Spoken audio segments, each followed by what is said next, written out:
Sejam bem-vindos a mais um encontro Missões com Refugiados na Europa, do canal Aliança Missões na Europa. Hoje o nosso convidado é o missionário pastor Rodrigo, que mora na Alemanha, mas tem uma atuação na área dos refugiados em diferentes países. Hoje nós vamos poder ouvir sua história, né?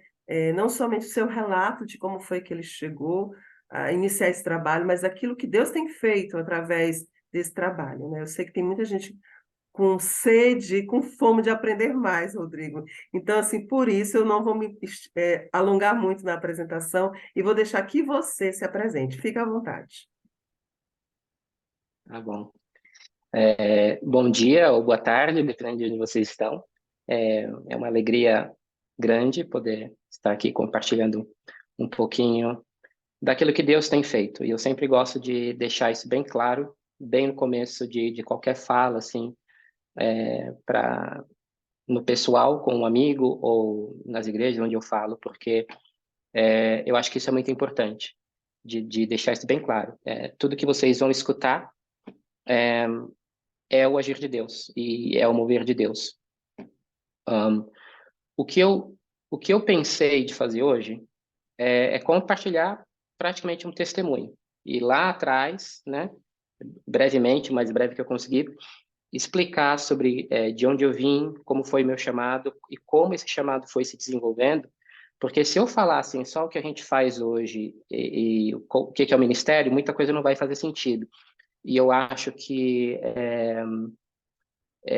tem um valor quando você acompanha assim o histórico de tudo para compreender aquilo que Deus pode fazer com pessoas comuns, com pessoas que se que simplesmente se abrem para seguir o chamado que Deus colocou no seu coração, que é o que eu considero que eu fiz, né? Abrir mão de algumas coisas, fiz algumas escolhas e caminhei pela fé em alguns momentos e fui assim pouco a pouco podendo ver Deus honrar algumas escolhas e ver Deus me usar de uma forma que eu nunca imaginava, assim, né? Então, eu vou aqui compartilhar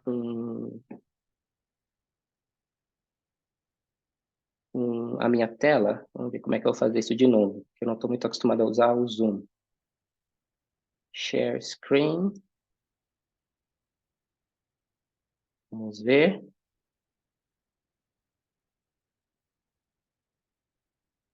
Conseguem ver?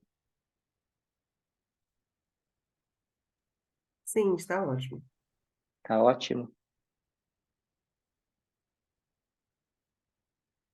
Deixa eu botar aqui maior. Ficou melhor? Ficou. Tá. Essa é o nome da nossa organização. Se chama All for Aid, né? Todos por ajuda, a gente traduziria. Eu peço desculpa que o slide está em inglês, mas geralmente nas igrejas que eu falo são mais por aqui, né? Eu fui no Brasil uma vez ano passado, mas o meu slide do ano passado do Brasil está bem desatualizado, assim, em questão de números e informações. A nossa visão como organização é essa, pessoas deslocadas alcançando a vida em plenitude, baseado naquele versículo de João 10:10. Aqui tem uma foto da minha família, a minha esposa Ana Helena, ela é alemã, ela é servidora social e terapeuta familiar, o meu filho Eloy, 6 anos, o Lui, que tem quase 2, e a gente tem mais um aí a caminho. Mas onde é que tudo começou? Numa igreja batista, meus pais, é uma história engraçada, minha mãe vinha da Assembleia de Deus, e meu pai vinha de uma outra denominação, e aí quando se casaram decidiram ir para Batista, então foi onde eu cresci. Mas assim, com influência de várias outras denominações, né, nos meus avós e tal. E eu era, como criança, praticamente o terror da igreja. Eu era aquela criança que estava jogando pedra na janela do vizinho. Eu, com 9, 10 anos, ficava no portão do estacionamento implorando para as pessoas deixarem eu estacionar o carro deles e, pasmem, algumas pessoas deixavam. Eu era um bagunceiro, assim. Eu saía do culto para ir pro bar na frente para assistir o Ayrton Senna nas corridas de Fórmula 1 ou para assistir uma final de jogo. Só que tinha uma coisa muito engraçada, e todo mundo lembra isso, todo mundo da igreja lembra isso. Quando tinha um missionário na igreja, o Rodriguinho, estava lá sentado no primeiro banco. Então, assim, Essa foto aí minha de anjinho, o pessoal me forçava a fazer essas coisas, participar, mas assim, de anjinho não tinha nada. Eu era assim, uma criança bem difícil, mas tinha algo ali diferente. Que quando tinha um missionário na igreja, eu estava sentado no primeiro banco. Quando eu vinha de fora, eu estava ali tentando, com as pouquinhas palavras de inglês que eu falava, tentar ter uma comunicação e assim, vidrado na mensagem, sabe? Quando tinha a ver com missões. E eu olhando assim para trás, eu digo que o meu chamado, ele foi um chamado que foi gradual. Eu não tive um momento na minha vida onde um anjo apareceu, Deus me falou, ou eu li um texto na Bíblia, sabe? Foi uma coisa bem gradual. E começa ali como criança. E foi se desenvolvendo na minha infância, na minha adolescência, com o meu envolvimento com a igreja, com o meu envolvimento com as coisas de Deus, que eu comecei a entender esse chamado para o ministério e para missões. Só que eu também tinha um outro sonho, e era um sonho de trabalhar na Força Aérea Brasileira. Com 18 anos, eu prestei um concurso e eu passei. E eu trabalhei lá por 5 anos, mas depois de 5 anos, até menos que 5 anos, assim, depois de 3, 4 anos, eu já estava satisfeito que eu tinha alcançado um sonho, mas eu percebia que não era aquilo. Eu percebi assim, era aquilo para aquele momento, não era aquilo para o resto da vida, né? E aí eu comecei a estudar teologia, e no final do meu curso de teologia, já caminhando para o final do meu curso de teologia, eu decidi deixar a Força Aérea. Eu percebi que não era isso, que eu tinha um chamado, que esse chamado era integral, porque por um tempo eu achava que não. Eu achava assim que eu poderia trabalhar e ser um diácono na igreja, sabe assim, trabalhar com o tempo de sobra que eu tinha, mas em algum momento percebi que não. E a minha igreja, no final da minha graduação de teologia, me mandou, assim, imediatamente, assim que eu acabei, eles me deram um presente de graduação, como eles falaram, que era uma viagem para Moçambique. Eu trabalhei em Moçambique por alguns meses, apoiando um missionário lá, e ali eu tive ainda mais certeza de que esse era o meu chamado mesmo. E de lá eu segui, e resumidamente nunca mais voltei para o Brasil, assim, não era o plano. Eu tinha faculdade trancada, eu tinha começado a fazer letras também e tudo, mas eu fui de Moçambique para o país de Gales, trabalhei lá nos vales com jovens que praticamente ficavam se embriagando de segunda a segunda, adolescentes, na praça, e o nosso trabalho era alcançá-los, trazê-los para a igreja, organizar eventos, retiros e tal, trabalhar nas escolas também, ali no país de Gales. É, em algum momento aí, eu já tinha conhecido a minha esposa. Foi entre Moçambique e Gales. Eu conheci a minha esposa, a gente, né, fez uma amizade e tal, começamos a conversar. E em algum momento, de Gales eu fui para a Inglaterra, trabalhar como pastor associado em uma igreja. A minha esposa mudou para a Inglaterra também.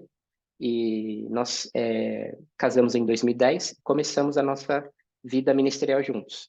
E a gente tinha um desejo, que era de ir para a Alemanha ou ir para o Brasil, porque a gente começou a planejar ter filhos e a gente imaginava que ia ser melhor para nós e para eles de estar assim, ou no meu país ou no país dela. E nós começamos a orar e começamos a empurrar algumas portas, aplicar para trabalho, conversar com pessoas e tal, sabe?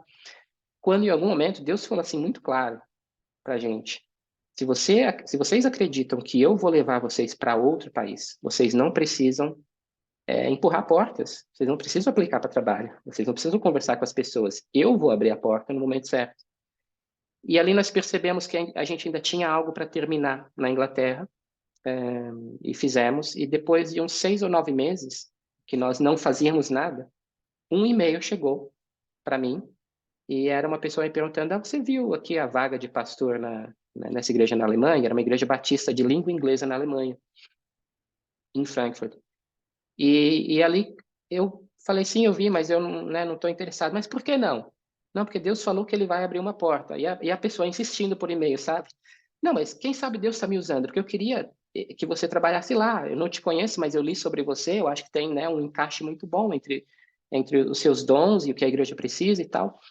E a gente começou a conversar, viemos visitar a igreja, e a situação da igreja assim, era uma situação muito ruim. Uma igreja com quase 50 mil euros de dívida, com umas 20 pessoas no culto, um prédio caindo aos pedaços, tinha até asbestos, eu acho que em português é amianto, uma substância que o pessoal usava assim para insulação ou para piso, que depois se descobriu que era cancerígena, né? E ficou proibida. Mas o prédio da igreja ainda tinha essa substância, goteiras e tal. E assim, além de tudo, problemas teológicos gravíssimos, porque o líder que esteve lá antes, ele começou com uma história de que se você orar, Deus vai te curar, então você não precisa ir no médico. E uma pessoa morreu de câncer, porque se recusou a procurar ajuda na igreja. Então, assim, uma confusão tremenda na igreja. E eu falo para as pessoas que era como se fosse essa tela, né? Toda queimada, pintada com cores erradas, quebrada, não fazia sentido. Era uma igreja assim, que estava destruída mesmo, né? E eu e minha esposa, nós começamos a orar sobre esse convite de vir para essa igreja, e Deus nos falava assim: não olhe para essa igreja como essa tela destruída. Olhe para essa igreja como uma tela branca. Eu quero que vocês vão, porque eu vou trazer outras pessoas e juntos eu vou pintar uma bela pintura. E baseado nessa palavra nós viemos. Assim, sem saber o que fazer, porque assim, a situação era realmente muito ruim. Logo nas primeiras semanas, assim que eu cheguei, já tinha começado a chegar refugiados, assim, e chegou o primeiro, assim, na Alemanha em geral, nesse ano de 2013, chegaram, assim, milhões, né, chegou muita gente. Essas fotos foram fotos que eu mesmo tirei na estação aqui de trem, em Frankfurt, e isso começou assim, a repicar na igreja. A igreja não tinha capacidade de imprimir um folheto em árabe, em farsi, em dari, para ir atrás dos refugiados. Eu, pessoalmente, nunca tinha trabalhado com refugiados na minha vida, mas cheguei e me deparei com isso. Todo domingo chegavam refugiados na igreja. E eles chegavam lá porque, assim, apesar da igreja estar numa situação muito, muito triste, era uma igreja de língua inglesa, que era uma língua mais provável que eles falavam, e era uma igreja que já tinha, assim, pessoas de vários países. Então, a gente tinha gente da Nigéria, de Gana, da Índia, do Brasil, da Irlanda, da Inglaterra. E eles se sentiam como afegão ou como iraniano, como assim, mais uma nacionalidade que estava ali, né? Então, não se sentiam, assim, diferentes. É, só um momento que meu filho chegou aqui. Oi, Eloy. Não vai mais brincar com o Ioni? Aí eles vão comer?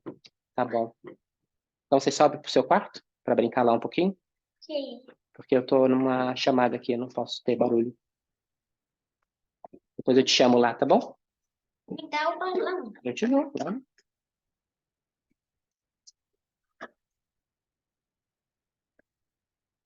Vai lá? Então vai, pega o balão. Ó, e sem barulho, porque o Lui tá tirando a soneca dele, tá bom? Tá bom. Tchau, até mais. Não esquece de fechar a porta quando você passar. Tá bom. É,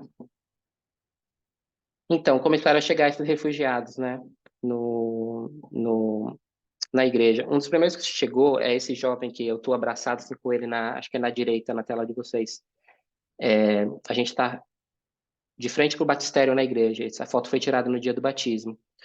Esse jovem chegou na igreja e eu estava pregando no dia que ele chegou, e ele olhou para mim do fundo da igreja e eu via que ele estava nervoso, ele nem aceitava sentar. Ele ficava andando assim de um lado para o outro no fundo da igreja. Assim que acabou o culto, ele correu para mim e ele falou: "Você é o pastor?" Eu falei assim: "Sim, eu sou."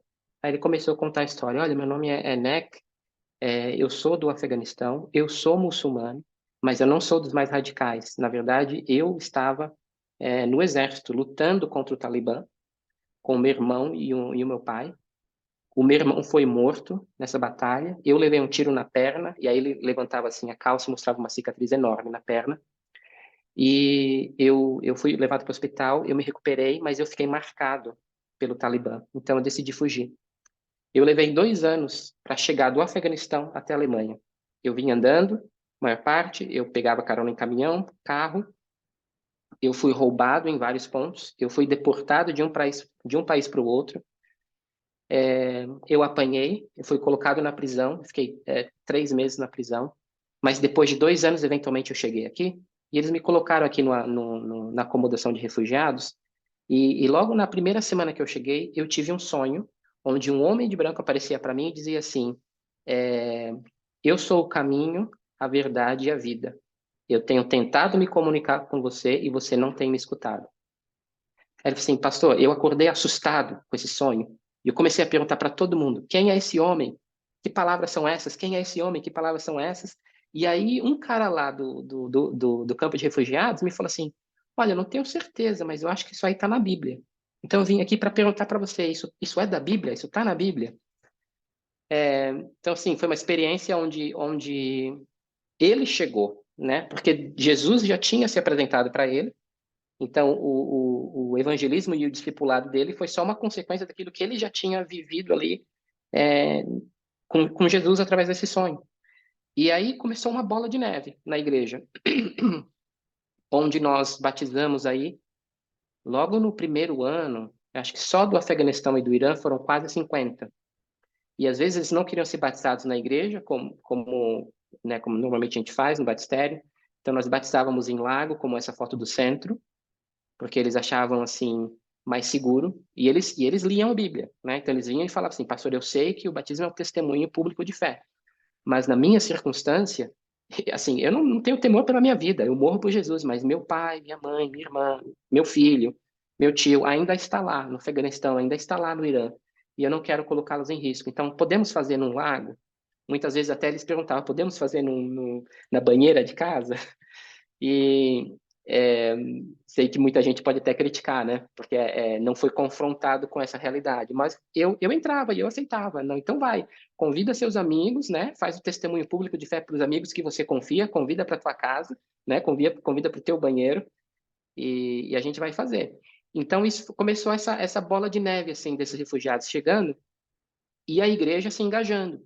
Então, essa igreja que estava morta, ela começou a ser revitalizada, né, pelo agir de Deus, através da chegada dos refugiados e através da chegada de outras pessoas que vinham de diversos países e que normalmente, assim, eles sempre visitavam a igreja, mas depois de uma visita ninguém voltava, porque não tinha por que estar ali. E com a presença dos refugiados, todo mundo começou a ver ali uma razão de estar ali. Então, eu estou ali para visitá-lo, eu estou ali para ajudar a aprender uma língua, seja o inglês ou seja o alemão, eu estou ali para ajudar a preparar um currículo, eu estou ali para trazer comida. E tudo isso a gente foi vendo acontecendo, de tal forma assim que em um ano a igreja estava com mais de 100 pessoas no culto. Eu não sei como essa dívida de quase 50 mil foi paga, e uma igreja que estava assim, praticamente morta, né? Ela tinha, assim, nos domingos, uma atmosfera de animação, sabe? Daquilo que Deus está fazendo, de propósito, assim, de alegria, né? De vida. Aí está uma foto que foi tirada talvez nem um ano depois da minha chegada e da chegada dos refugiados, né? Então vocês veem, assim, por essa foto, assim, um pouco da vida que começou a ser injetada na igreja. E aí, em 2017, eu tive uma ideia, porque a gente estava passando por uma fase na igreja, a gente começou a pensar em vender aquele prédio que não fazia sentido para a gente ter, que estava caindo aos pedaços, vender o terreno praticamente, porque o prédio era negativo na conta, né? Vendia o terreno. E aí a gente não teria tanta chance de fazer um ministério com refugiados no prédio da igreja. Além disso, a gente tinha um outro problema. É, na Alemanha, funciona assim: se você é católico ou luterano, você tem assim credibilidade como religião, como cristão, né?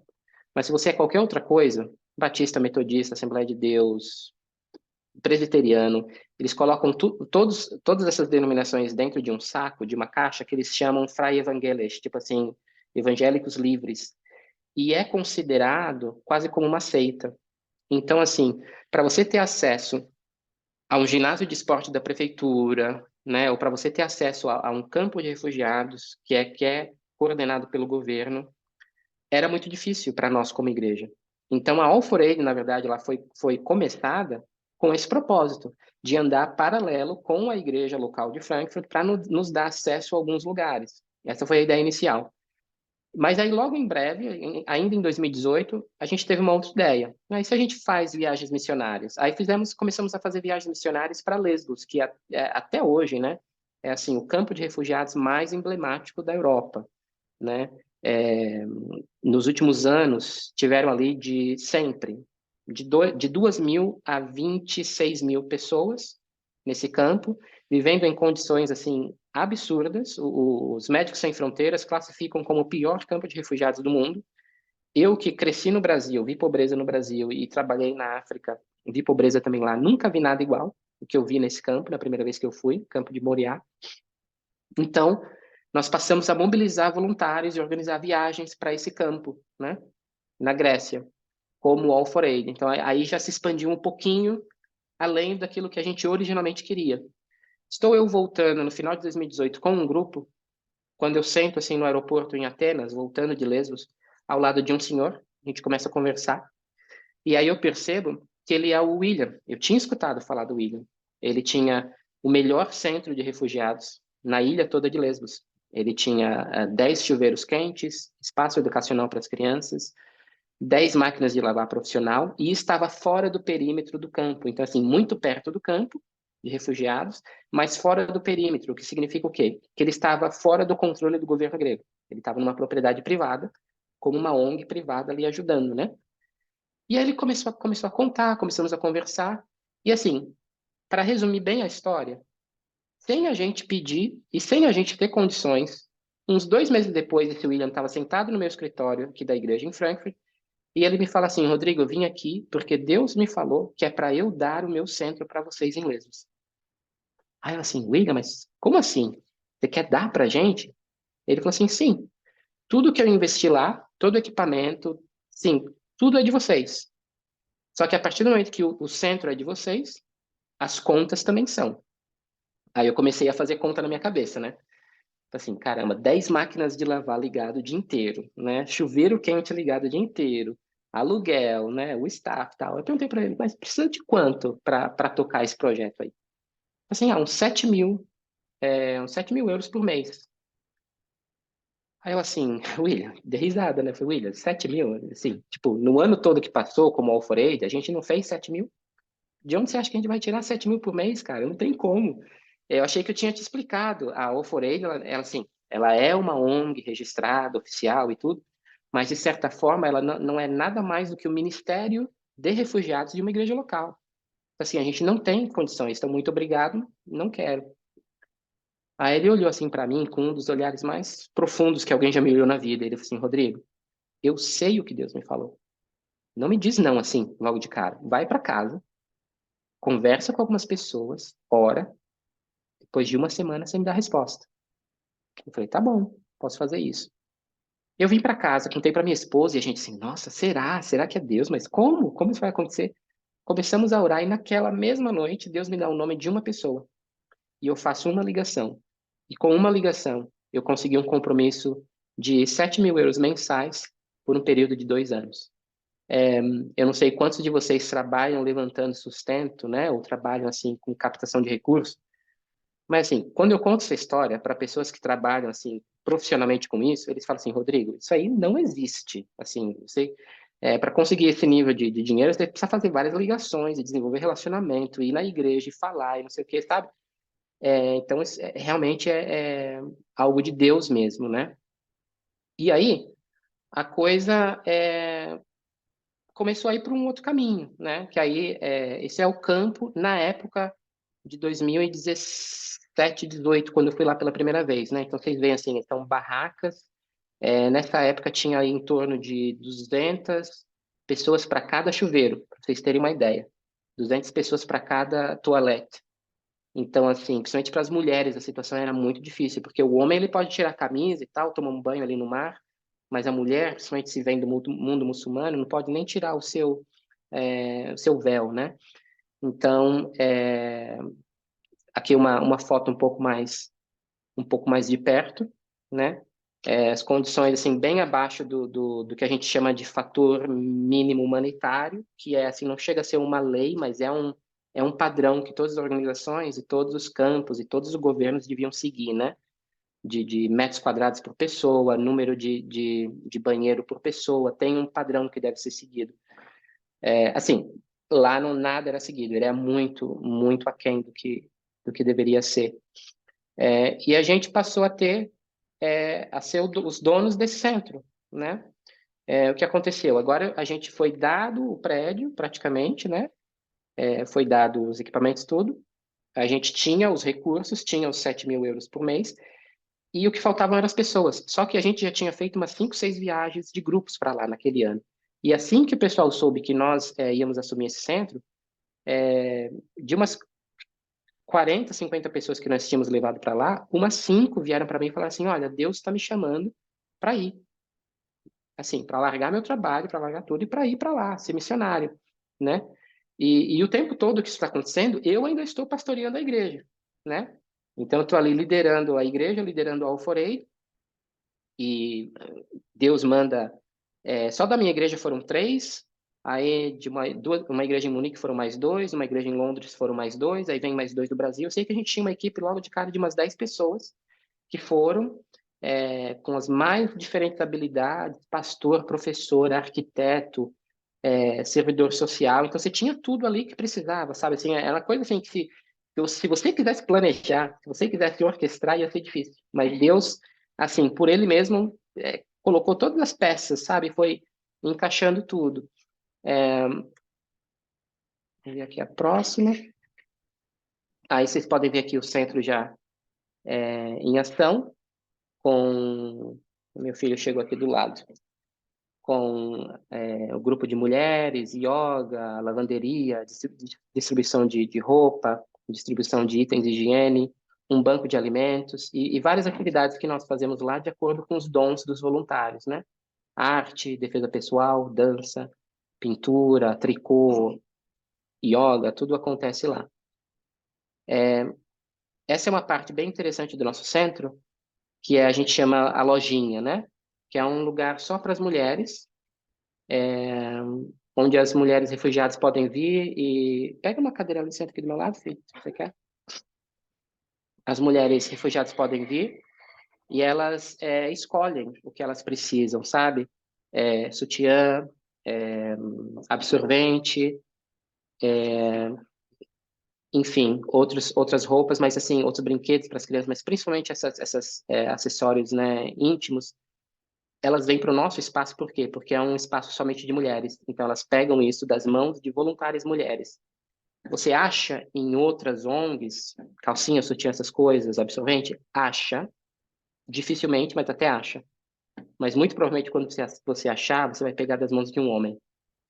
E que são a maioria dos que trabalham nesse setor humanitário.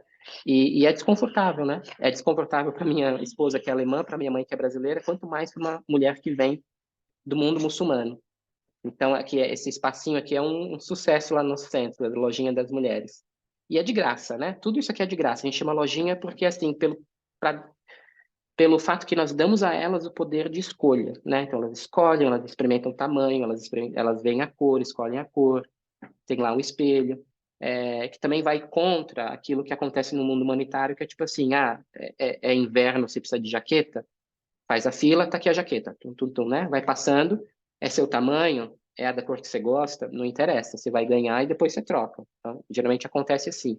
Então, o nosso tipo de trabalho, ele é focado mais na qualidade, e não na quantidade de pessoa que nós servimos, porque isso é parte da estratégia de evangelismo, né? Quando você vai contra um movimento que passou a ser natural da coisa, os refugiados perguntam: por que vocês fazem assim? Por que vocês deixam a gente escolher? Por que que, né? E isso nos dá a oportunidade de lançar uma semente. Falar, nós fazemos por causa do nosso amor por Jesus. Muitas vezes eles se fecham, não querem escutar mais, mas muitas vezes eles continuam a fazer perguntas. O mesmo sistema da lojinha também acontece no nosso banco de alimentos.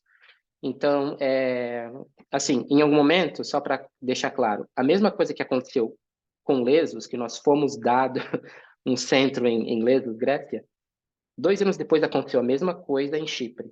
Um ministério que estava lá nos procurou e falou assim, Deus falou para nós darmos o nosso centro para vocês. E nós assumimos, né? Era uma missionária que já estava cansada e tal do que estava fazendo, Deus estava chamando ela para outro lugar. Não tinha liderança, não tinha quem assumisse. Eles estavam com problemas financeiros também, e nós oramos, conversamos e assumimos. Então, nós temos hoje um centro de apoio a refugiados em Lesbos, Grécia, um em Larnaca, Chipre, e aí, ano passado, aconteceu de novo essa mesma coisa, mas foi diferente, foi com uma casa. Nos foi oferecida uma casa na Romênia para abrigar refugiados ucranianos. Então, esses são os nossos 3 pontos de trabalho hoje, né? Então, nós servimos aí em torno de 400 mulheres em Lesbos, Grécia, cerca de 200, 300 pessoas em Larnaca, Em Chipre tem mais homens do que mulheres no momento. E, de novo, a comida é colocada na prateleira. Eles chegam e eles têm, de acordo com o número de pessoas na família, eles são dado a oportunidade de escolher os itens que eles gostam, porque eles vêm de diferentes países. Então, assim, não funciona fazer tipo uma cesta básica, todo mundo pega tudo igual, porque tem algumas coisas que eles não gostam ou não comem, ou não é da cultura deles. Mas, além disso, você dá ao refugiado um poder de escolha. Parece algo assim tão simples, tão bobo até, mas assim, o impacto que isso tem no nosso trabalho é assim, é realmente incrível. Então, é, a nossa estratégia evangelística, ela é essa baseada em 1 Pedro 3,15, né? Estejam sempre preparados para dar uma resposta para todo aquele que perguntar pela razão da esperança que você tem.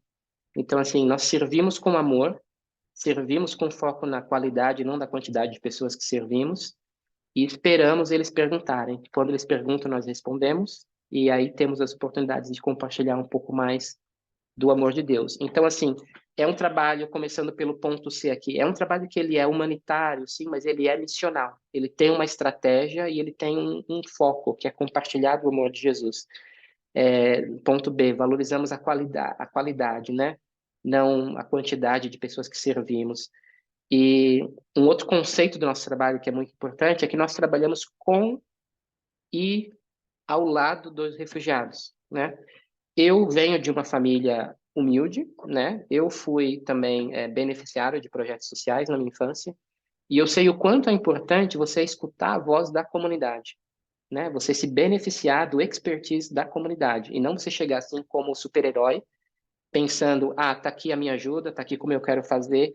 Então a gente vai também contra essa mentalidade. Então, quando você entra hoje no nosso centro em Chipre, por exemplo, ou na Grécia, praticamente o mesmo número de missionários que nós temos, se tiver lá 5 missionários estrangeiros, né, e tal, vai ter 5 refugiados locais que também se voluntariam com a gente, né?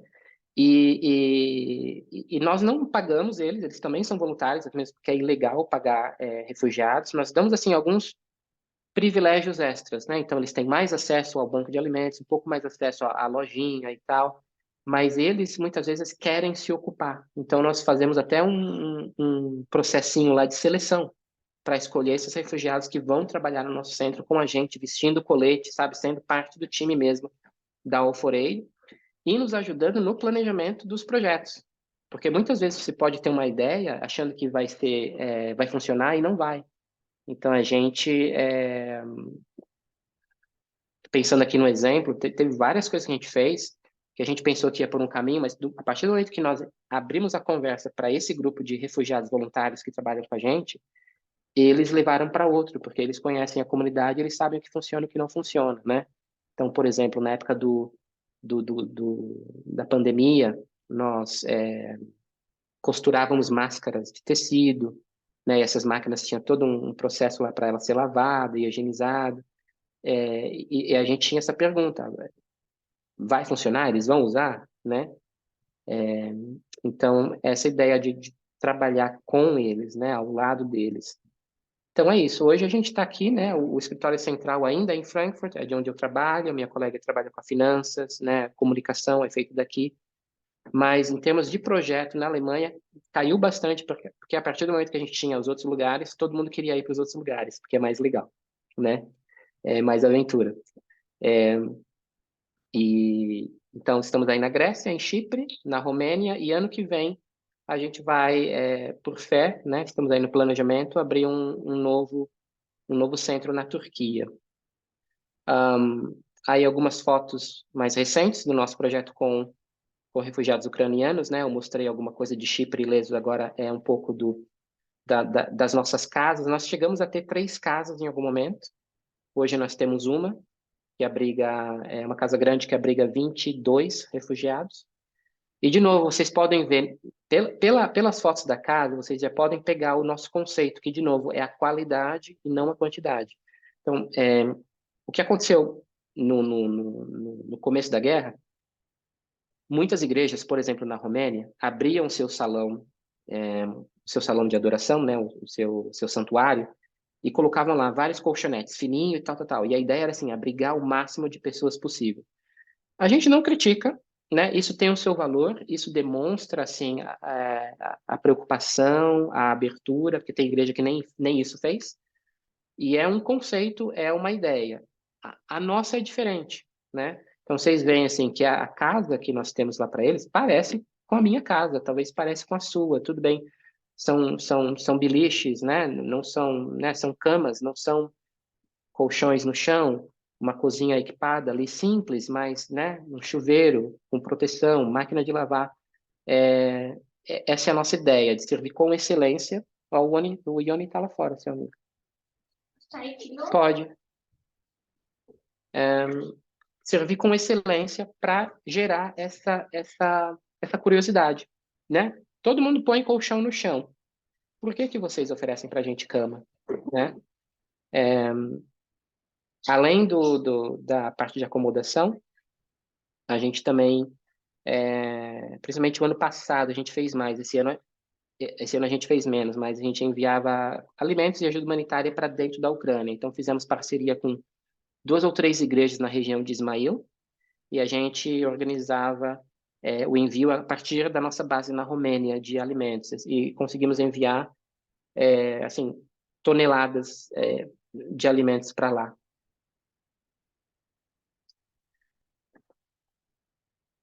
É isso. Eu acho que esse deve ser o meu último slide. E aqui cada foto representa uma história.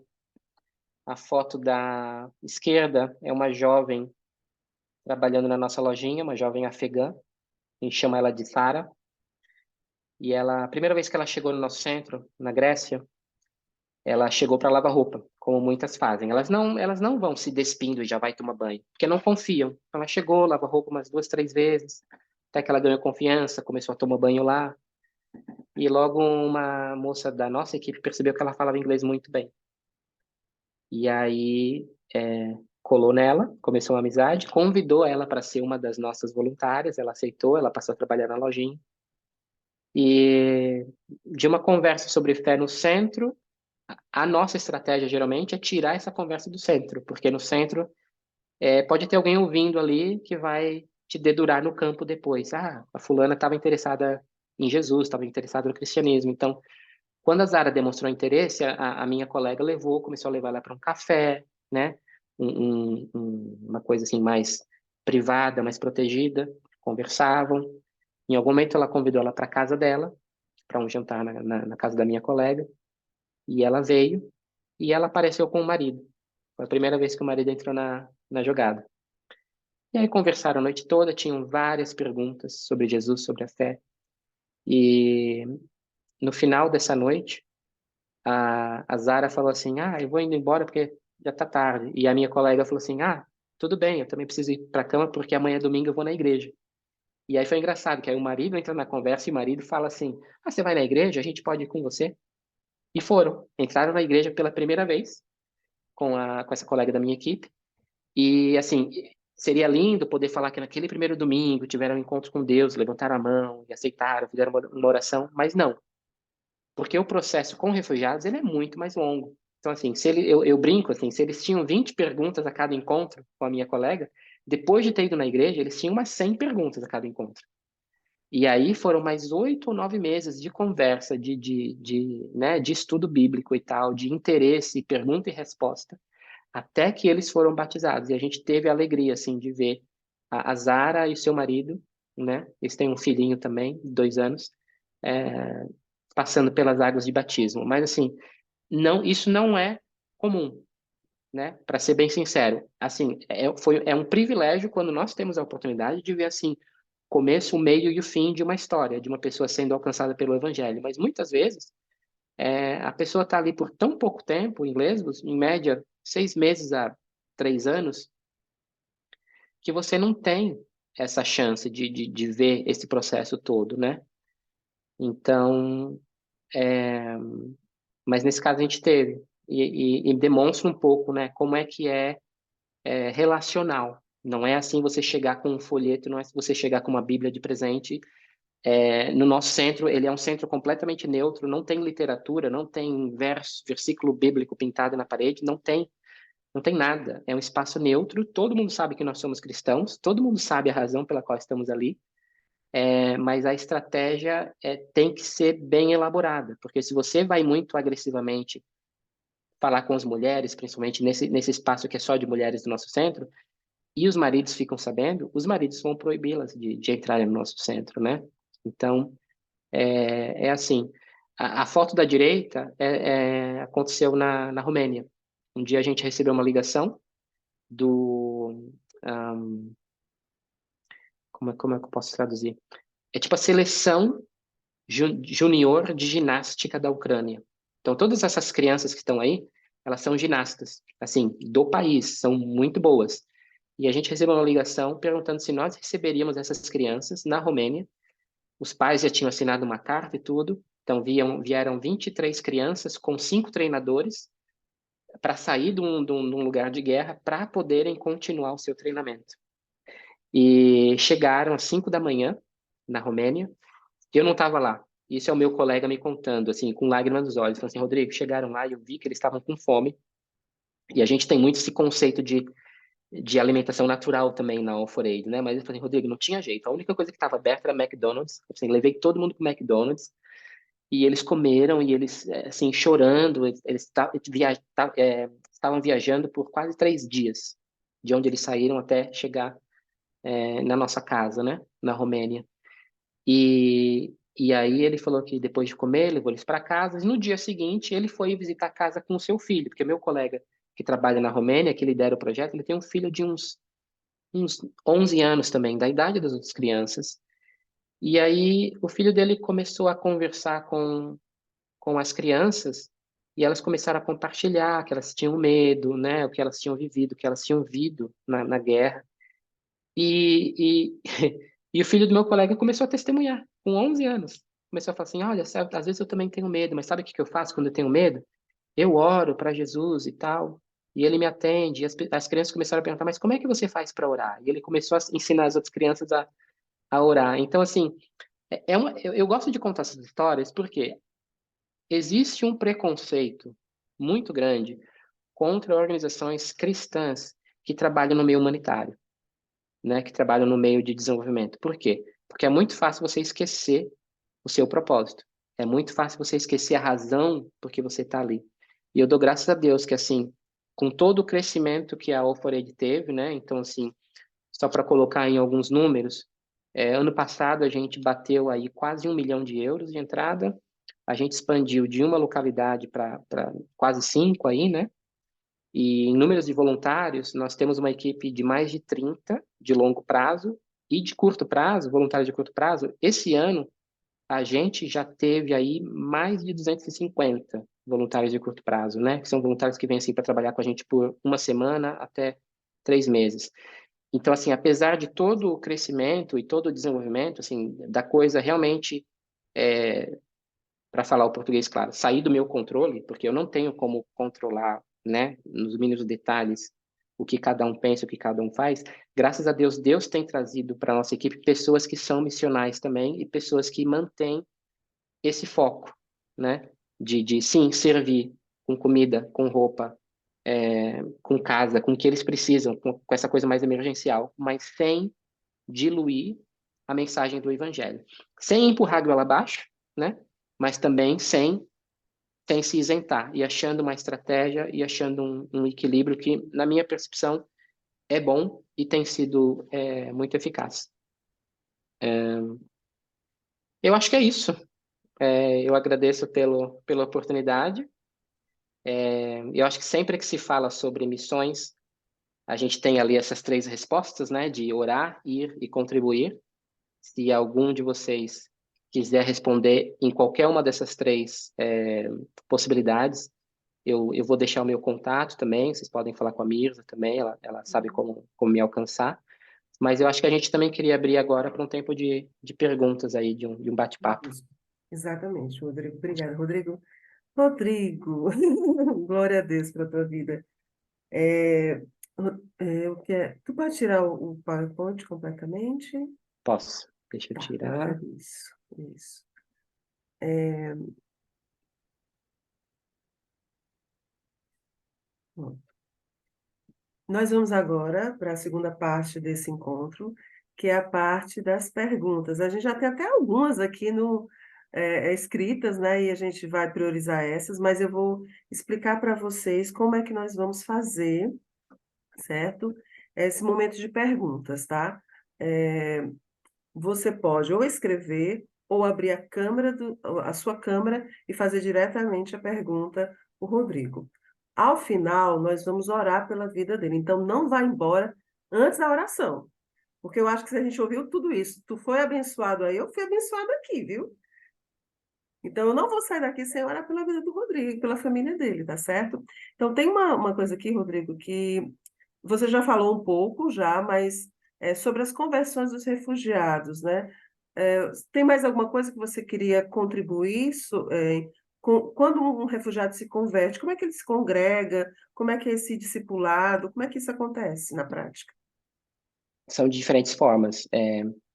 Eu acho que não tem uma regra, não tem uma receita. Depende muito de quem é, né, qual nacionalidade, quais as habilidades linguísticas e tal. Então, assim, tem alguns, por exemplo, na minha igreja aqui em Frankfurt, alguns chegaram na minha igreja, se batizaram e falavam um pouco de inglês. Mas com o tempo, pela integração deles na Alemanha, eles passaram a falar o alemão melhor. E aí migraram, foram para uma igreja alemã. Tem alguns que, assim, a forma deles adorar e de se expressar é num grupo com pessoas da sua etnia. Então, assim, eu tenho um grupo aqui de afegãos que a igreja deles é a casa de uns, onde eles vão lá todo domingo, se reúnem, e aí tem que ter comida, bastante comida, e tem que ter bastante conversa. Tipo assim, eu fui tentar fazer uma... É engraçado. Com a minha mente militar e batista, né?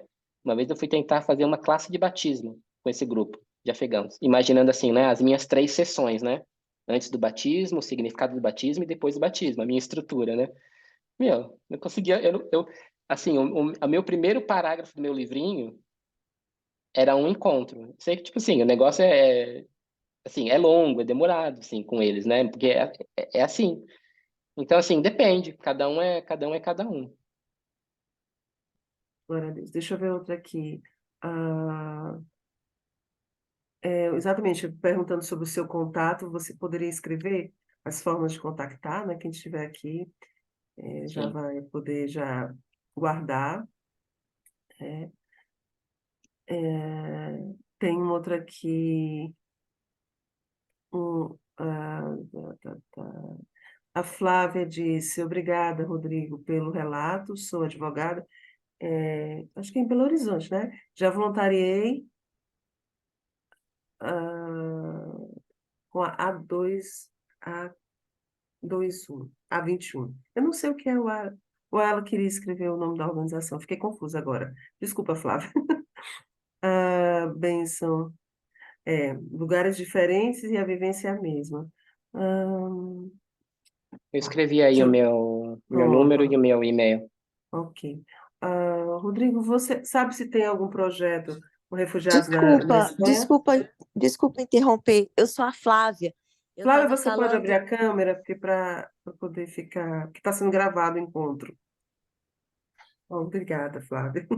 Tá me vendo? Pode falar. É, olha só, em Belo Horizonte, sim, BH é Belo Horizonte, Uhum. e eu estava querendo falar que é Tessalônica, na Ok, Grécia. perdão, eu não tinha O entendido. missionário Rodrigo acho que vai entender que eu trabalhei lá nos campos também, me voluntariando com a organização chamada em inglês A21, Uhum. que é uma organização cristã enfim. E a minha pergunta, como eu sou advogada e voluntariei lá e eu trabalho com isso ainda, como é que fica a parte jurídica? Vocês dão alguma assistência e como que fica essa questão com o governo da Alemanha, né? Porque, pelo que eu entendi, vocês são uma ONG inscrita, né? Privada, numa propriedade privada. Então, como que os refugiados saem lá, né? Enfim, não vão para Lesbos e vão, né, vão lá para o campo de refugiados de Lesbos e vão para o seu centro. Tem alguma parceria com o governo? É registrado? Como é que é feita essa triagem? E, e tem Então, alguma ajuda jurídica, etc. tem parceria com a UN, né, com as O Nações Unidas, Acnur, UN, tem parceria com o governo, mas assim, o nosso centro, ele é aberto durante o dia. Então, tá. nós não somos, né, pelo menos na Grécia, né, que você está falando. Na É, Romênia, sim, eles dormem no centro. Na Grécia, não. Na Grécia, assim, eles vêm, pega comida, pega roupa, toma banho, usa a máquina de lavar, faz atividade, né? Então, tá aberto ali das 9 às 5, e aí eles voltam para o para o campo do campo. governo onde eles moram, Tá. né? Uhum. Funciona assim. Então, nós somos, mas até para isso, né? Até para isso, você precisa ser registrado, É, você precisa ter, né, tudo organizadinho que nós temos. Muitas organizações não têm, né? E não tem muita vistoria, mas a gente é alemão, né? A gente faz tudo direitinho. Na parte jurídica, aí entra um outro ponto. O que é muito forte para a gente na Alforade, e eu acho assim que tudo bem, tem a mão de Deus em tudo, mas acho que Deus também dá sabedoria para homens, né, e para mulheres. Uma coisa que meus colegas, e aí não é nem crédito meu, mas coisa que meus colegas estabeleceram desde o começo da Alforade é assim: a gente precisa ter um foco e a gente não pode abraçar o mundo. Porque assim, certo. nós temos hoje um espaço em Lesbos de uns 800 metros quadrados, espaço interno, então assim, são muitas salas e tal, e a gente tem um espaço externo também muito grande. Então assim, em algum momento, lá no começo, começou a chover de proposta pra gente. Assim, teve uma missão que veio, a gente quer instalar um container lá fora para trabalhar com reciclagem, porque é um grande problema no campo, porque eles são dado água em garrafas PET plástica. Então assim, o campo geralmente Uhum. era uma sujeira, sabe? E aí tinha essa ideia de reciclar garrafas, assim, lindo o projeto. Aí veio uma outra missão, falou assim, a gente tem dentista e tem uma clínica dentária, vocês têm um espaço, a gente pode implementar lá e tal. Ótimo, seria legal. Mas a gente, né, baseado nessa visão dos meus colegas que vêm do mundo de business, né, diferente de mim, assim, não, a gente precisa ter um plano estratégico, né? Então, assim, é, é, eles podem até dizer que eles vão instalar a clínica médica, que eles vão mandar os dentistas, mas se depois de 6 meses eles não mandarem? Aí a gente vai ficar com uma bomba na mão, porque não é o nosso nicho, não é o nosso expertise, né? E aí, como você começa a abrir muito, muito, muito, você acaba não fazendo nada bem. Então, isso envolve essa parte jurídica. Bem lá no comecinho da Alfred, na Alemanha, a gente tinha um advogado na igreja, uma pessoa que não sei nem se ele era advogado, mas ele trabalhava nessa área e ele oferecia alguma ajuda, encaminhava e tal. Mas quando a gente escalou, a gente decidiu cortar todas essas coisas do nosso programa e ficar assim mais com um projeto de WASH, né, que a gente chama, de food security, que é alimentação, e Uhum. coisas assim mais específicas. Certo. Obrigada. Obrigada, Flávia, pela pergunta. Excelente pergunta, por sinal, né? Vamos lá, temos mais outras perguntas. Tá, deixa eu ver se eu perdi alguém aqui. Ok. Algumas pessoas querem saber, Rodrigo, se existem projetos semelhantes que você conhece em outros países, como a Itália, Espanha. Eu acho que uma coisa que é interessante é que tem crescido muito, né? O trabalho cristão com os refugiados. A gente estava até conversando nos bastidores, eu, Rodrigo, sobre uma rede que está sendo construída já há algum tempo, né, Rodrigo? Tu pode falar um pouquinho sobre isso, para quem não conhece, da realidade da Europa, você está mais tempo, por favor. Sim, uns 15 anos atrás, a Aliança Evangélica, eu acho que é assim que se chama no Brasil, que ela é tipo uma pirâmide, né? Tem assim a nacional, aí tem a continental. Então, a Aliança Evangélica Europeia começou, ela convidou algumas pessoas que trabalhavam com refugiados para um round table, para uma mesa redonda, uma conversa, 3 dias de conversa sobre como se apoiar e tal. E no primeiro encontro eram lá, acho que 10 pessoas, 10, 12, 15 anos atrás. Essa mesa redonda foi crescendo, crescendo, crescendo através de uma conferência anual, né, pelos últimos 15 anos, e se chama, hoje já está desvinculado da Aliança Evangélica, mas com o apoio deles, né, já é uma coisa por si só, se chama Refugee Highway Partnership, RHP, RHP. E é o maior network de pessoas que trabalham com, né, pessoas cristãs e igrejas e organizações que trabalham com refugiados hoje. E hoje nós temos uma conferência anual, que ela muda de país para país, né, pela Europa, que a gente leva aí mais de 500 pessoas para essas conferências, né? Todos assim com esse mesmo foco, para uma semana de conversa, uma semana de treinamento e tal. E eu sou, além de trabalhar na All4Aid, né, que o All4Aid é o meu full time, né? Mas eu também sou um dos líderes, somos 7 líderes, eu sou um dos líderes desse network também, do RHP, que faz esse trabalho de rede, né, entre essas pessoas. Rodrigo, para facilitar, pode escrever Posso. Pode, obrigada. Obrigada, Rodrigo.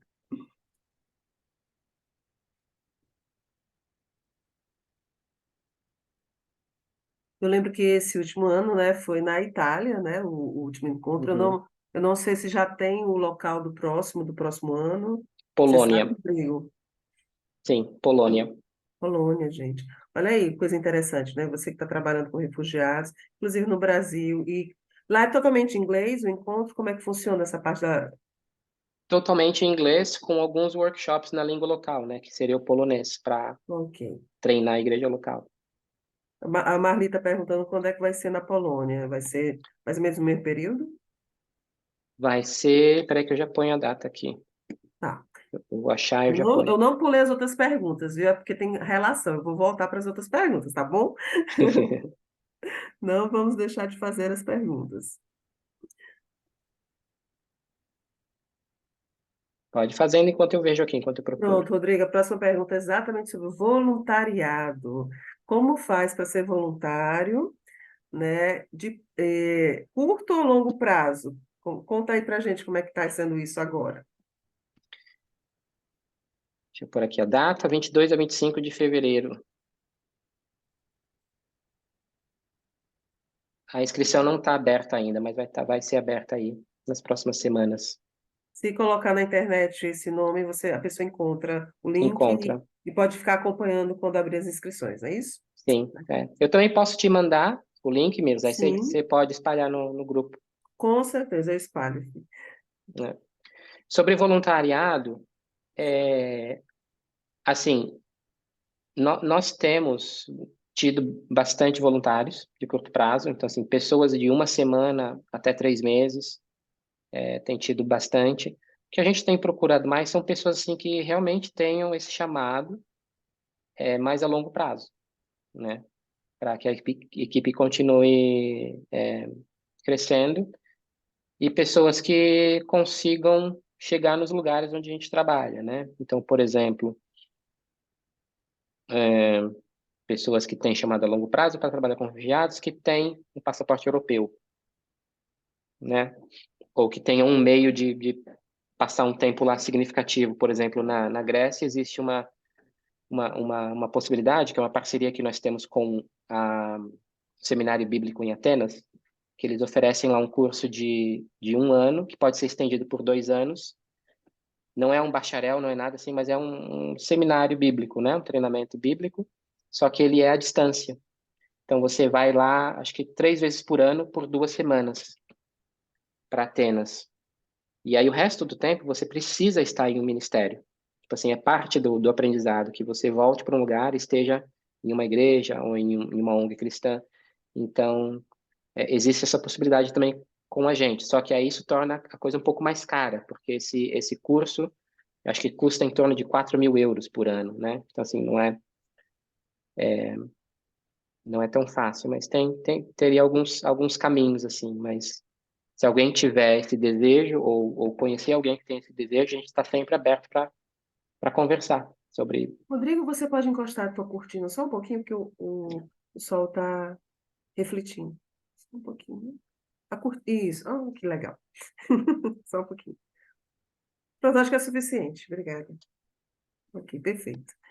Agora, a próxima pergunta, eu acho até meio, bem interessante essa pergunta, porque eu particularmente tenho uma reflexão sobre isso, mas vamos lá ver o que que você pensa sobre isso. Né?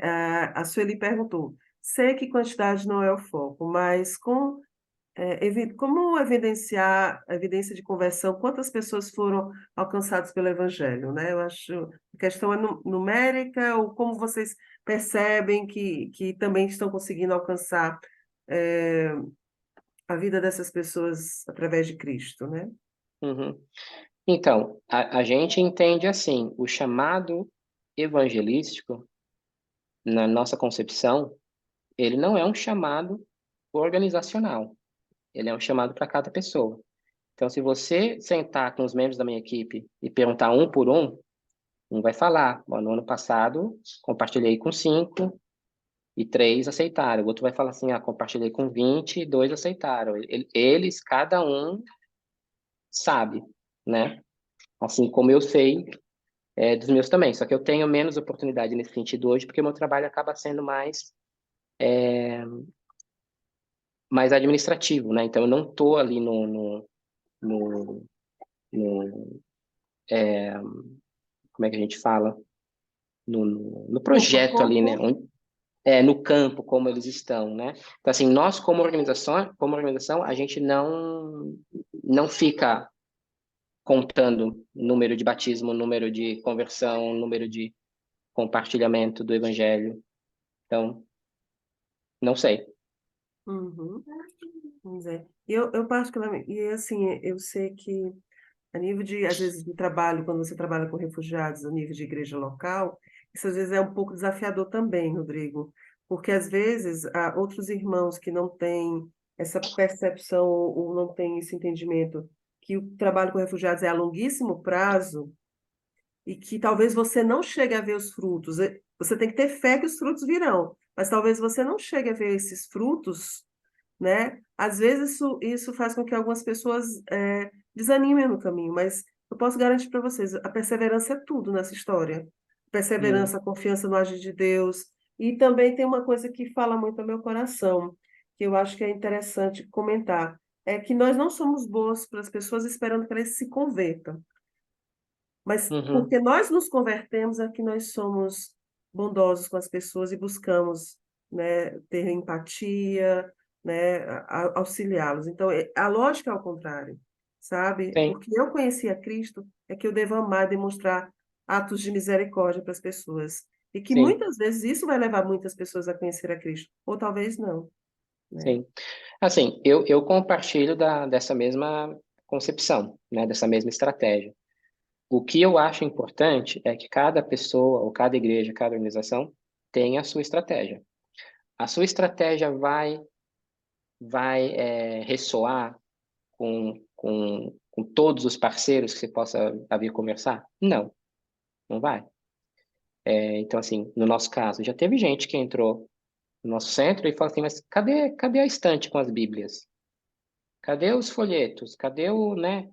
E a gente começa a falar, não, nossa estratégia assim, assim, assim. E a partir do momento que ele não vê o que ele achou que ele devia ver, ou o que é da estratégia dele, então a gente não quer parceria. Então tá bom, tá ótimo. Porque Deus vai trazer para ser nosso parceiro, como tem trazido, outras igrejas que compartilham dessa visão. Então, assim, eu tenho um contraste bem grande com um amigo, um bom amigo, que trabalha também numa ilha grega, que tem uma estratégia completamente diferente.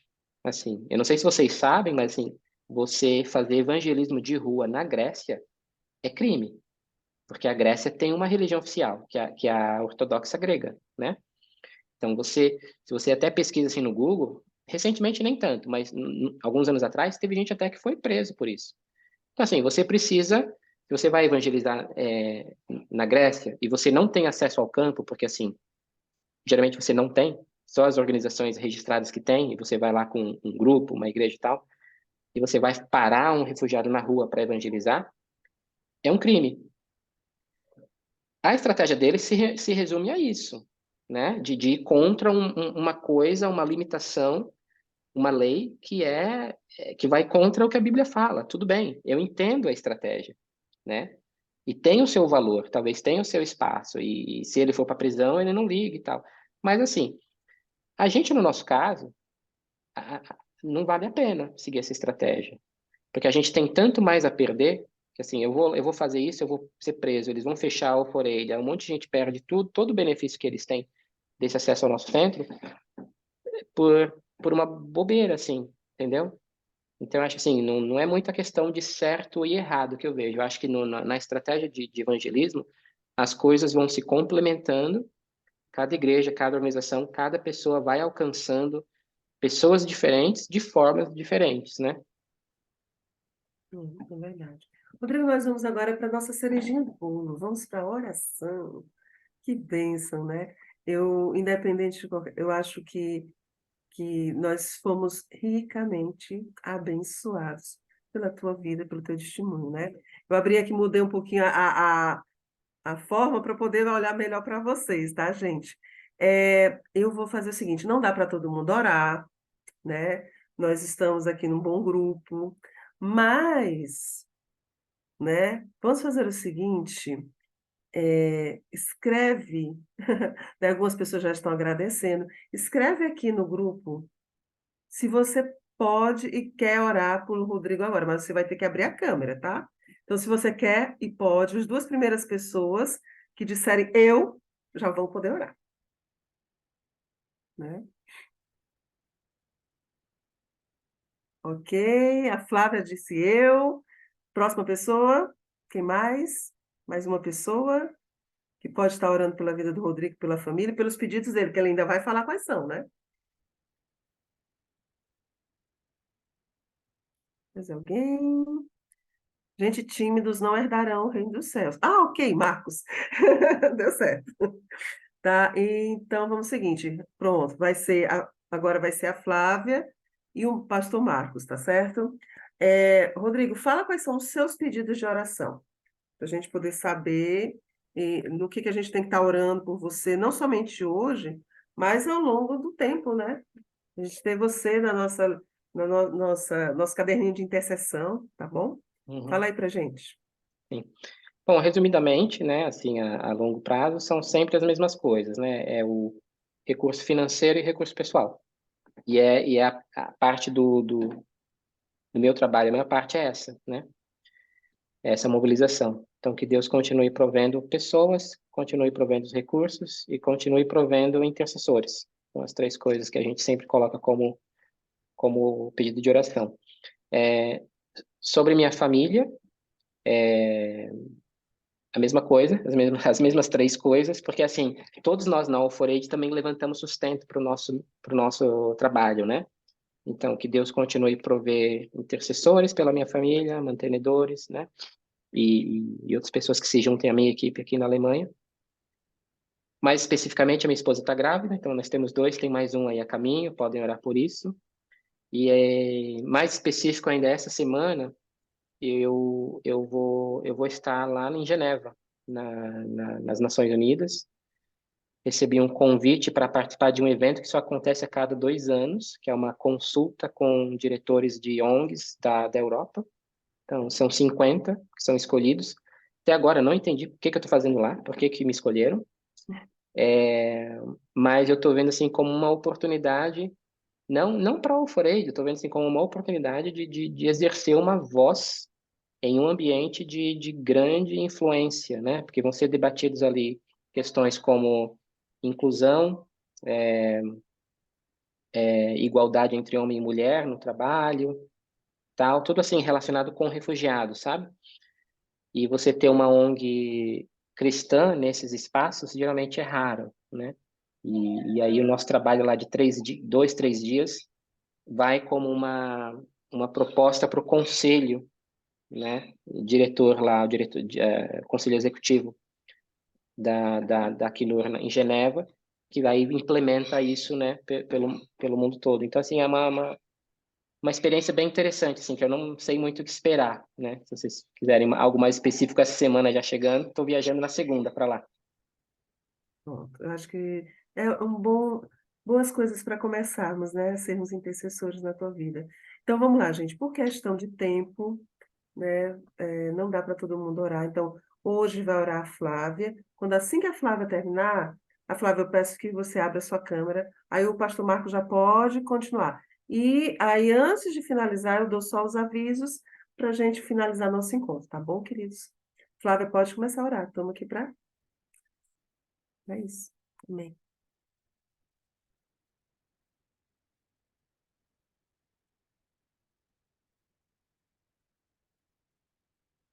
Flavinha tem que abrir o microfone.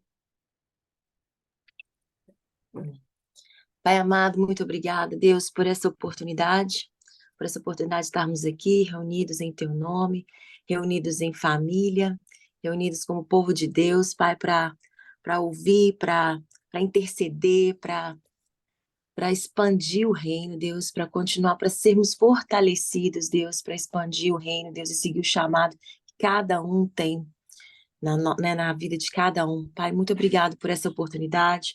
Muito obrigada, Deus, pela vida do irmão Rodrigo.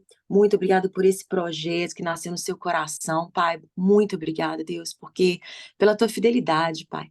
Muito obrigado pela tua palavra. Obrigado pela oportunidade, Deus, de ver as maravilhas da tua bondade, Deus, sendo realizadas através do Rodrigo, através desse ministério, Senhor. É muito bom, é muito gratificante.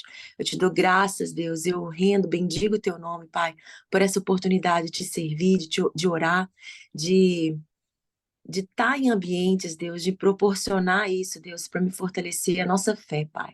Eu agradeço, Deus, por esse ambiente, eu agradeço pela vida de cada um aqui que está ouvindo, Pai. E especialmente, Deus, eu agradeço pela vida do Rodrigo e da família dele, que tem ouvido, que obedeceu, que tem obedecido, que tem ido, né, tem cumprido o ID. Muito obrigada, Senhor. Muito obrigada pela vida dele, Deus. Muito obrigada pela família dele, pela esposa, pelo coração, pela obediência, Deus, de estar te servindo, Deus, de estar cumprindo aquilo, Deus, que o Senhor tem falado com ele, Pai. Tenho certeza que muitas lutas, muita batalha, não é fácil. Obrigado porque o Senhor tem fortalecido ele, Pai. O Senhor tem falado e o Senhor tem ministrado nele e através dele. Nós colocamos ele diante da tua presença agora, Pai, intercedemos pela vida dele. Colocamos, Senhor, ele e a família dele, Deus, diante do Senhor, Pai. Que o Senhor continue provendo, Deus, e trazendo todos os recursos, Deus, necessários. Todos os recursos, Deus, financeiros, Deus, pessoais, emocionais, Pai. Cuida da família dele, da estrutura, Deus, do relacionamento entre eles, das crianças, Deus. Provê, Senhor, tudo o que eles precisam, Pai, no corpo, na alma e no espírito, para conseguirem, Deus, continuar nessa obra, Pai, com leveza, Deus, com seriedade, dentro da visão, dentro daquilo que o Senhor tem chamado. Em nome, por amor de Cristo Jesus, Deus. Eu te peço, Deus, em especial por essa viagem, Deus, e essa oportunidade que ele vai ter ali, Pai. Que o Senhor confirme no coração dele os propósitos que o Senhor tem para essa reunião em Genebra. Que o Senhor, Pai, continue, Deus, trazendo pessoas, trazendo networking, trazendo redes ali que vão fortalecer, Deus, que vão fortalecer o trabalho dele, Pai, que vão fortalecer as conexões, que de forma milagrosa, de forma sobrenatural, que ele mesmo sem entender por que ele está ali, Deus, que o Senhor possa estar confirmando e dando voz mesmo, Deus, de influência, Deus, voz ali, Pai, de fala mesmo, com princípios, valores cristãos, para que diretrizes saiam dali, Deus, para a Europa toda, Pai, em nome de Jesus, sendo baseadas ali em valores, Deus, cristãos, em princípios cristãos. Então, que o Senhor possa estar dando voz a ele, que o Senhor possa estar dando discernimento e sabedoria ao falar, que o Senhor possa estar dando estratégia, Senhor, que o Senhor possa estar colocando pessoas e parceiros ali em potencial nessas reuniões, que o Senhor possa estar fazendo, encorajando ele, Deus, no falar, no agir, no se comportar ali diante, Deus, de autoridades internacionais. Que o Senhor seja com ele, Pai, em nome de Jesus, assim como o Senhor foi com Josué, que o Senhor esteja ali sendo com o Rodrigo, Pai, nessas reuniões, nesse momento, Pai. Em nome, por amor de Cristo Jesus, guarda ele, proteja, Deus, na ida e na volta nessa reunião, que os teus anjos estejam com ele, Pai, e com a família também, e com o centro, quando ele estiver longe, e que o Senhor possa também estar dando toda provisão nesse tempo, Pai, que ele possa ir tranquilo, em paz, que tudo está sendo guardado, tudo está sendo organizado, que tudo está sendo cuidado enquanto ele estiver fora. Em nome, por amor de Cristo Jesus, Deus, nós te agradecemos mais uma vez, Deus, por esse trabalho, que o Senhor continue fortalecendo, expandindo, alcançando as vidas, alcançando, Senhor, aquilo que o Senhor tem para alcançar, Pai. Que o Senhor sustente as pessoas que estão indo, cada pessoa, em nome de Jesus, que faz parte da equipe dele, e que o Senhor possa estar colocando cada vez mais pessoas compromissadas, fiéis ao Senhor, fiéis ao ministério, fiéis ao Rodrigo. Em nome de Jesus, cuida de todo problema, de toda relação ali ministerial e na equipe dele, toda relação, Senhor, em nome de Jesus, todo ruído de comunicação, tudo aquilo, Deus, que precisa ser ajustado, Pai, tudo aquilo que precisa ser organizado, que o Senhor possa estar tomando conta de tudo, Pai, de todos os detalhes. Em nome de Jesus. Amém. Pastor Marcos.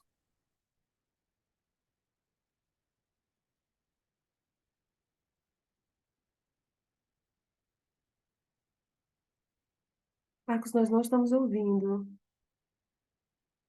Seu áudio está ligado?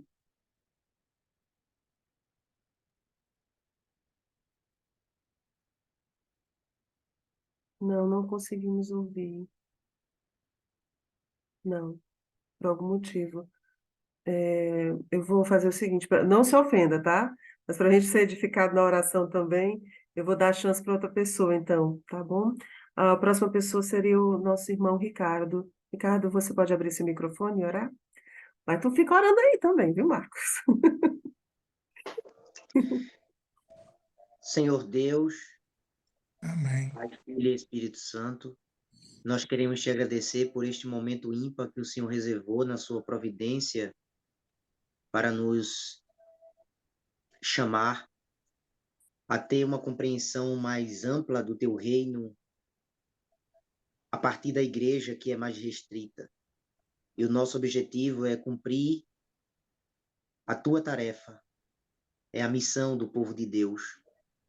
E nós queremos, ó Deus, nesse momento, te agradecer por esse encontro magnífico que o Senhor nos proporcionou através da tecnologia para conhecer queridos irmãos e irmãs que têm o mesmo propósito de fazer avançar o teu reino e pregar o teu evangelho.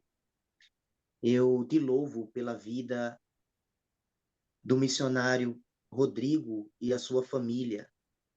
Os ampare, os livre, os guarde, os abençoe, os instrua. Amém. Levante, ó Deus, uma rede de mantenedores e intercessores firmes, constantes e dedicados para ajudá-los nesse período tão difícil e complicado. Eu também, ó Deus, te agradeço por este canal Missões na Europa, que tem proporcionado essa união, essa confraternização entre irmãos vocacionados, bivocacionados, para levar adiante a tua mensagem. Senhor Deus, mais uma vez eu te peço, Senhor, abre os nossos olhos para ver, nossos ouvidos para ouvir, inclina nosso coração a obedecer, molda o nosso caráter, nos conduz à tua obediência, nos leva ao sacrifício de sermos fiéis em tudo, no trato, na palavra, na vida, na conduta. Desperta, Senhor, as igrejas que estão, a maioria delas, no estado de letargia espiritual. Nós precisamos de um reavivamento espiritual que conduza as pessoas a confessar pecados, a alcançar a misericórdia através do arrependimento e fé, quebrantamento. Só assim, ó Deus, nós teremos uma arremessa maior de pessoas instruídas, vocacionadas, bivocacionadas, para assim te servir mais e melhor, seja no campo missionário, na igreja local, entre os refugiados, com estratégias afins. Eu sei, Senhor, que essa obra é tua e ninguém detém. Ela vai avançar, porque nada pode impedir o avanço da igreja, nem o avanço da tua obra, porque tu és um Deus missionário. que aprendeu a nossa língua, que veio a nossa cultura, que invadiu o nosso tempo, que veio nos resgatar quando estávamos completamente perdidos. Nós acreditamos na tua missão e através da tua missão é aqui estamos. Nos ajude, Senhor. Abra os nossos olhos, nos dê capacidade, nos conduza em tudo. É isso que nós te pedimos em nome de Jesus, no poder do Espírito Santo, por um propósito justo. Ouça-nos, socorra-nos,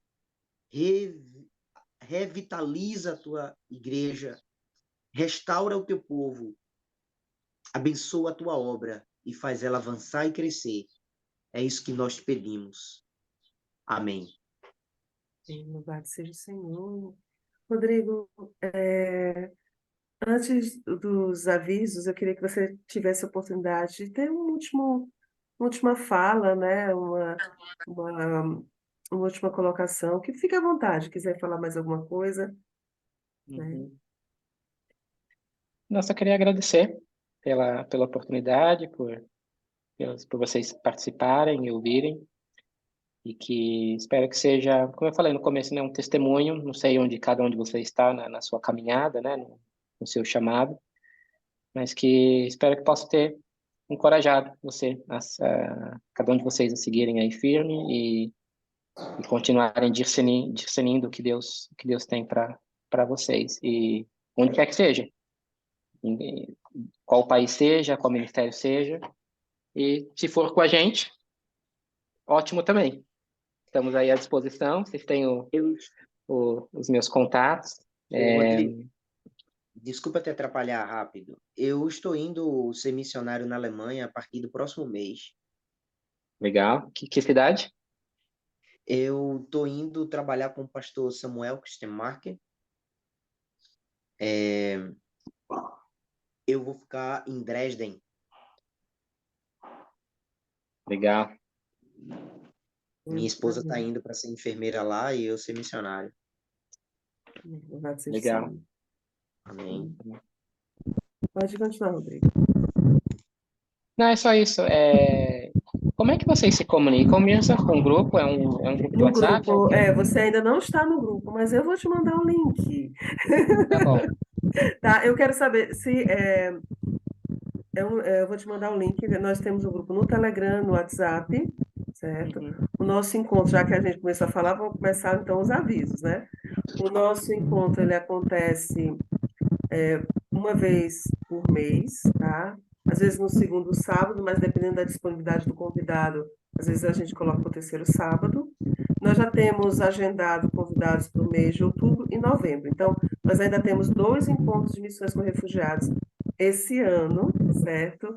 E eu não vou dar spoiler, mas os nossos convidados são uma bênção também, né? Então, assim, se você quer crescer nisso, venha participar dos encontros, tá? Nós crescemos muito uns com os outros. E eu quero pedir uma coisa para vocês. Quem está no grupo de missões com refugiados, coloca lá o feedback de como foi o encontro, para as pessoas que não vieram participar, que nós somos quase 300 pessoas, que não vieram participar, ficaram com assim, puxa, por que eu não fui? Por que eu não estive lá? Por que eu perdi, né? Então, vocês podem fazer isso por mim? Por favor, eu agradeço, tá bom?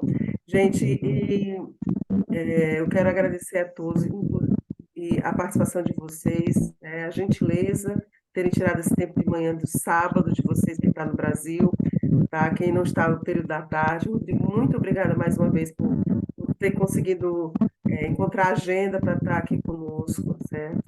Né? Quem sabe ano que vem, de novo, né? Quem sabe, né? A gente já está... Se sinta já convidado, quem sabe no próximo ano, para estar conosco em outro momento, tá bom?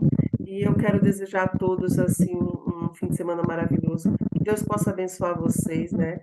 E que Deus possa abençoar a vida dos refugiados mais e mais, que possa nos ajudar a cumprir o propósito dele, né? Como ele quer, da forma com que ele quer, né? Tá bom? Que Deus abençoe e a paz. Tchau!